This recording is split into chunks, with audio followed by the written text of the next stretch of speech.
kwento na agad ang simula.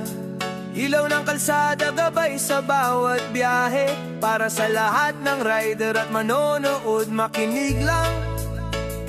Ito ang kwento ko, Rene Alongongan Vlogs. Sa unang andar ng araw, susi iniikot, makina'y gumising, pangarap ay sumigaw. Simpleng tao lang may helmet at tapang ng loob. Sa kalsada ko natagpuan ang totoong mundo. Hindi kailangan ng ingrande o mamahalin, basta totoo ang ride, sapat na ang ngiti. Sa bawat kilometro may aral na dala, sa bawat preno may dasal na kasama. May araw na maaraw, may gabing malamig, may ulan sa daan pero di urong ang dibdib.